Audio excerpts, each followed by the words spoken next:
दुनिया में कभी कभी कुछ इंसानों के साथ ऐसी घटनाएं घट जाती है जो बहुत ही डेंजरस होती है। मतलब दुनिया में कुछ ऐसे लकी लोग हैं जो एक जगह बहुत ही सुनसान, बहुत ही खतरनाक जगह आ जाते हैं, पर उनकी लकी की वजह से वो वहाँ से बच जाते हैं। तो जानते हैं इस वीडियो में उन्हीं लोगों के बारे में जिन्होंने इस मुश्किल समय पे सरवाइव किया।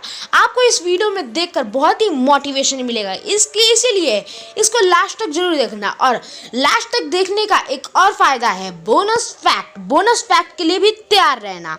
सो देर किस बात की है, let's explore this awesome and amazing videos. और ये मैं पहले ही बता दूं, ये कोई रियल फेक स्टोरीज मैंने नहीं बताया है, ये लोगों ने असली में सरवाइव किया है। आप चाहे तो गूगल में पूछ ले।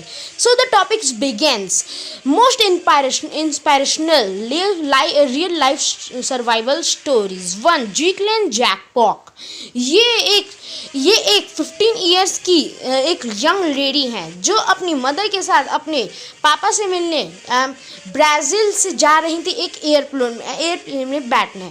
लकीली एयरप्लेन तो 2 घंटे तो निकल गई, पर उसके ऊपर एक बिजली क्रैश कर गई। उस प्लेन के ऊपर एक बिजली क्रैश कर गई और जैपलिन नीचे बैठे नीचे क्रैश हो गई। उनका प्लेन क्रैश कर गया। वो एक बहुत ही घने जंगल में थे और जब उनकी आँख खुली तो उनको अच्छा से देखा तो वो कोई और जंगल नहीं, वो तो दुनिया का सबसे खतरनाक जंगल अमेज़न जंगल था। और फिर उन्होंने अपने आसपास देखा तो उनके आसपास कोई लैंड नहीं किया है और उसकी मम्मी जो थी बैठी उसके साथ, वो ख़त्म हो चुकी, मर गई थी। जेलियन को बहुत ही चोट आया पर वो धीरे धीरे करके आगे बढ़ रहे थे। उनके चोट पर बहुत सारे अमेज़न के बहुत सारे कीड़े भी चढ़ रहे थे जिनको उसने बहुत दर्द करा था, पर उनको भरोसा था कि आगे जाकर मुझे कोई तो हेल्प मिलेगी। वो एक बहती नदी के आगे बढ़े कि इस होप में कि आगे कोई उनको मिल जाए। और फिर थोड़ा देर 3 घंटे के बाद उनको एक बोट दिखी जो रेस्क्यू के लिए आई थी और वो इसके वजह से वो वहाँ पर बच गई। That was the story. WW2 Escape। ये एक बहुत ही प्रिजनर एक टीम थी। एक 50 साल के एकदम थे, वो रशिया के जेल से भागे थे अपने कुछ गैंग के साथ। और फिर वो अफ्रीका के जंगल से निकलते हुए फिर वो ठंड रशिया, सर्बिया और फिर मंगोलिया और फिर चाइना से निकलते हुए और बहुत ज़्यादा सबसे पहले रशिया देश पार किया, फिर उसके बाद चाइना पूरा देश पार किया लोगों से बचते हुए, और फिर दुनिया के सबसे हाईएस्ट रेंज माउंटेन हिमालय पार किया। और फिर उसके बाद वो अपनी फैमिली से मिले और फिर वो इंडिया में ही थे और वो 60 साल के थे। That's awesome. अपनी फैमिली के लिए मिलने के लिए इतना पूरा देश, इतना बड़ा रशिया इतना बड़ा देश पार कर लिया, फिर चाइना इतना बड़ा देश पार कर लिया, फिर हिमालयन माउंटेन। That's awesome. ये सबसे इंस्पायरेशनल स्टोरीज मुझे लगती है, सबसे इंस्पायरेशनल स्टोरी मुझे ये लगी है। बहुत मेहनत किया इन्होंने। ये बताते हैं कि जब मुझे प्यास लगती थी तो मैं बर्फ़ को चाटता था। इन्होंने एक बुक भी लिखा है, the long walk, the true story of the freedom. The rugby team 3। ये एक रग्बी टीम की स्टोरी है। जब वो रग्बी टीम जो थी वो खेल के आ रही थी, वो उस माउंटेन से आ रही थी, पर उनका जो प्लेन था वो क्रैश कर गया। एक बर्फीले जगह पे क्रैश कर गया। उसमें 45 रग्बी प्लेयर्स थे जिनमें से सिर्फ और सिर्फ 22 रग्बी प्लेयर्स बचे।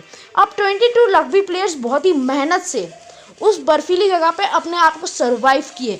और उनको प्यास लगता था, वो पानी चाटते थे और मतलब बर्फ़ चाटते थे। और फिर उसके बाद उन्होंने 2 महीने वहीं पर ऐसे ही बिताए। और फिर उसके बाद कुछ महीनों के बाद 3 महीने के बाद रेस्क्यू टीम आई और उनको ले गई। उनमें से सिर्फ और सिर्फ 16 पीपल बचे, 22 में से 16। जून किडनैपिंग। जून और कोई नहीं, बस एक 11 इयर्स की बच्ची है। 1913 में वो अपने स्कूल से किडनैप हो गई थी, जिसकी वजह से उनके दादाजी और मतलब वो जो किडनैपर था उसने उनके दादाजी और पापा से 10 करोड़ की मांग की और फिर बोला कि अगर तुमको अपनी बच्ची सलामत चाहिए तो 10 करोड़ ला के दे दो। और फिर एड्रेस भी बताया। उनके पापा दी और दादाजी ने कैसे भी इंतज़ाम करके 10 करोड़ का इंतज़ाम कर ही लिया और फिर उस जून को छुड़ाने ले गए। उन्होंने एक नोट लिखा उस किडनैपर को कि मैं आ रहा हूँ, तुम मेरी बच्ची को ठीक रखना। और फिर उन्होंने जब पैसा दिया और जून को देखा तो वो देख के दंग रह गए। वो एक ज़मीन में थी और वो एक डिब्बे में बंद थी। और उसमें एक छोटा सा होल बनाया था जिसमें वो सांस ले सके और वो जिंदा रह सके। और फिर जून को निकालने के बाद उससे पूछा गया कि तुम ठीक तो हो ना, तुमको कोई प्रॉब्लम नहीं ना। तो उसने बोला कि नहीं पापा, मैंने अपना रिपोर्ट कार्ड तो उसी बॉक्स के अंदर छूट गया, मेरे को उस बॉक्स के अंदर जाना है, मेरे को अपना रिपोर्ट कार्ड लाना है क्योंकि मुझे अपनी मम्मी को दिखाना है क्योंकि मैंने टॉप किया। तो यही उस बच्ची की, ये छोटी सी मासूम की बच्ची के बारे में ये लाइन सुनते ही आपको बहुत ही इमोशनल लगा होगा। आप तो ये सब सुन के ही समझ गए हो कि वो बच्ची अंदर से कितनी ब्रेव थी, वो अंदर से कितनी अच्छी थी वो। और पर वो किडनैपर अभी तक पकड़ाया नहीं था। और वो तो 10 करोड़ लेके भाग ही गया। स्टीवन कॉलम 1992 को अपनी छोटी सी हॉवरक्राफ्ट से कैबेरियन आइलैंड की तरफ निकले। वो पूरी कैबेरियन आइलैंड को ढूंढना चाहते थे, पर किसी तूफान की वजह से उनकी शिप पूरी टूट गई, पूरी तरह से टूटी हुई थी। वो कैसे ना कैसे करके उस समुद्र में रहे। उन्होंने कुछ काम किया। वो बताते थे कि मैं फ़िशिंग करता था खाना खाने के लिए, मेरे पास एक गद्दा था और एक चादर थी जिसकी वजह से मैं था। और फिर उन्होंने पूरे अपने 6 मंथ्स उसी ओशन में बिताए। और फिर वो कुछ ना कुछ करते करते एक आइलैंड की ओर आ गए और रेस्क्यू टीम आकर उन्हें बचा ली। वो बोलते थे कि ये सबसे खतरनाक घटना था उनकी ज़िंदगी का। एडा ब्लैक जैक। एडा एक 23 इयर्स की एक यंग वुमेन थी जो अपनी टीम के साथ सर्बिया जगह घूमने गई थी, पर उनकी टीम वहाँ पर कैसे ना कैसे करके फंस गई। इन पांचों टीम ने सोचा कि कोई तो आएगा हमें रेस्क्यू करने। और फिर एक दिन उनमें से 3 लोग खाने की तलाश में गए, पर वो 3 लोग वापस नहीं आए। अब एडा और एक और आदमी बचा था, पर उस एक आदमी की तबीयत बहुत ख़राब थी। एडा ने बहुत कुछ किया उसको बचाने के लिए, पर वो शख्स मर गया और एडा अब अकेली बची थी। एडा अब बहुत ही मुश्किल से वहाँ पर जी रही थी, बर्फ़ चाट रही थी पानी पीने के लिए और शिकार करना भी सीख गई थी। कैसे ना कैसे करके वो 1 ईयर 3 मंथ्स के लिए अपने आप को वहाँ पर कंट्रोल किया। और फिर 1 ईयर 3 मंथ्स के बाद एक रेस्क्यू टीम आके बचा ली। Robertson family. रॉबर्टसन एक छोटा सा बिजनेसमैन था रशिया का। उसने बहुत ही मेहनत से अपने पूरे बरसों के पैसों से उन्होंने अपने फैमिली के साथ एक ट्रिप प्लान किया। उन्होंने सोचा कि एक हाउस बोट से 1 मंथ तक हम लोग चक्कर लगाते हैं पूरे सी में, और यही सोचकर वो लोग चले गए। पर किसी तूफान की वजह से वो लोग वहाँ पर फंस गए और वो जो उनका हाउस बोट था वो पूरी तरह टूट गया था। अब बस एक ही लकड़ी का कुछ पट्टा बचा था और कुछ ऐसा कुछ बचा हुआ था जिसकी वजह से वो ऊपर रह सकते थे। और उन्होंने पूरा 3 इयर्स वहाँ पर मेहनत से बिताया। वहाँ पर वो ही जानते थे कि कैसे हमने बिताया। और फिर कैसे ना कैसे करके उनकी बोट एक सरफेस जगह पे आ गई, एक आइलैंड पे आ गई। कैसे ना कैसे करते करते रॉबर्टसन फैमिली बताती है ये सबसे खतरनाक दिन था हमारा। हीरो ओनंडा।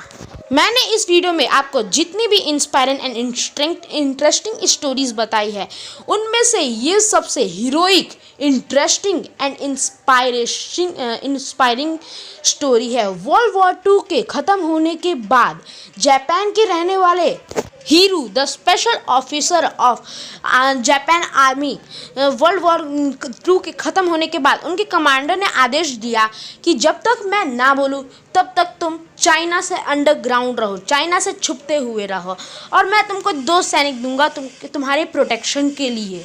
और फिर हीरो ने अपना कमांड मानते हुए वहाँ से अंडरग्राउंड हो गए। और फिर उन्होंने 6 साल तक, 6 इयर्स तक वो चाइना के सैनिकों से बचते हुए रहे। और फिर लास्ट में कमांडर ने उन्हें आदेश दे ही दिया। हीरो को पता था कि वर्ल्ड वॉर 2 अभी तक ख़त्म नहीं हुआ है, इसीलिए सब मुझे मारना चाह रहे हैं। पर हीरो ने अपना कमांड फॉलो करते हुए सबसे बचते हुए 6 साल तक अंडरग्राउंड रहे। और जब उनको बाहर निकाला गया तो उनसे पूछा गया ये चोट कैसा, और असल में वहाँ पर उनको बहुत ही चोट लगा था। उन्होंने बताया कि अंडरग्राउंड होने के दौरान मेरे को कई लोगों सैनिकों ने बहुत हमला किया। वो दो सैनिक तो मर गए, पर मैंने अपना दम नहीं तोड़ा। मैं बचते हुए उनसे बचा और उनको कभी कभी मार भी डालता था। और फिर मैं बचते हुए मुझे बहुत चोट लगी, और पर मैं अपने देश की रक्षा के लिए ये सब तो कर ही सकता था। तो मुझे भी ये स्टोरी बहुत ही इंस्पिरेशनल लगी। वीडियो अच्छा लगा तो लाइक शेयर करें, चैनल को सब्सक्राइब करके बेल आइकन को प्रेस कर दो। और अगर आप भी अभी भी इस वीडियो पर रुके हुए हैं तो एक बोनस फैक्ट जान ही लो। वुमेन रेस्क्यू 52 ईयर्स की ये वुमेन अपना एक दिन क्या हुआ कि कुछ मछुआरों ने इनको ओशन में फ्लोट करते हुए देखा। वो फ्लोट कर रहे थे ओशन में। उन मछुआरों ने उनको जल्दी से उठाया और उन्हें खाना पानी दिया। कुछ अच्छा से वो थोड़ा ठीक हो गई, थोड़ा सा रिकवर हो गई। उनको अच्छा से पानी का खाना दिया और फिर उनसे पूछा, जब उनके होश आया तो उनसे पूछा गया कि आप यहाँ ऐसे फ्लोट करते हुए कैसे। तो वो वुमेन अपनी कहानी बताने लगी। उसने बोला कि मैं अपने पति से झगड़ा करके आई थी। मेरे पति मेरे पे बहुत ज़बरदस्ती करते थे, इसीलिए मैं उनका घर छोड़कर मैं एक बस्ती में चली आई। पर 3 साल के रहने के बाद मैं उस बस्ती से मुझे निकाल दिया गया। इसीलिए मैंने अपना सुसाइड करने का मौका किया और फिर वहाँ से कूद गई, इस ओशन में कूद गई। पर लकीली 8 घंटे के फ्लोट होने के बाद उन मछुआरों ने उस वुमेन को रेस्क्यू कर लिया। That's awesome. ऐसे लकी लोग बहुत ही कम होते हैं। तो आज था ये वीडियो अच्छा लगा तो लाइक शेयर करें और मुझे कमेंट बॉक्स में ज़रूर बताना कि आपको कौन सी स्टोरी सबसे ज़्यादा इंस्पिरेशनल लगी। तो फिर मिलेंगे एक और नई ऑसम वीडियो के साथ। तब तक के लिए अपना और अपनों का ध्यान रखिए। Bye and take care. जय हिंद, जय भारत।